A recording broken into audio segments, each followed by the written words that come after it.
Now let's understand what is a process in general. So with lean, we think of all the work we do as a process which has inputs and outputs. And a process can be broken down into numerous steps. I'll take a layman example.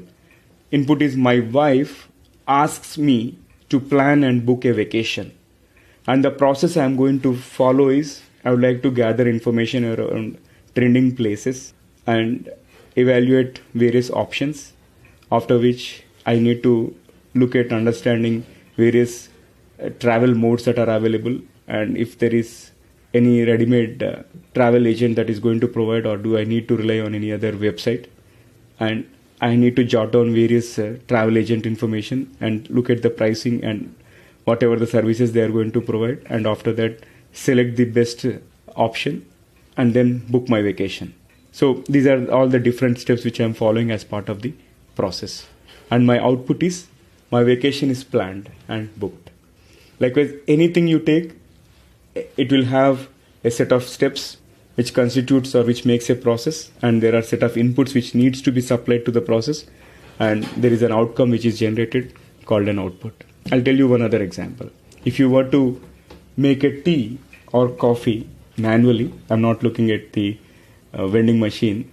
So what are the inputs that go into making a tea or coffee?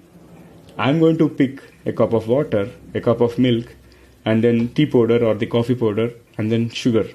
And in addition to that, I also need either electricity or the gas. So these are all my inputs. And if I were to talk about the process of making a tea, first I will take the saucepan, add water, let it boil, and then add milk, let it boil. After that, I'll add tea powder or the coffee powder.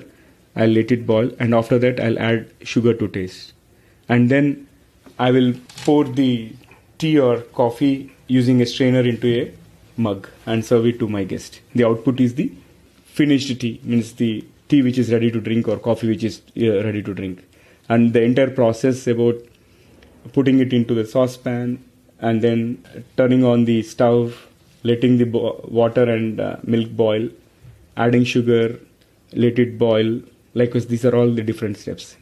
So any process you take, it has inputs and it will follow certain number of steps and it will generate an output.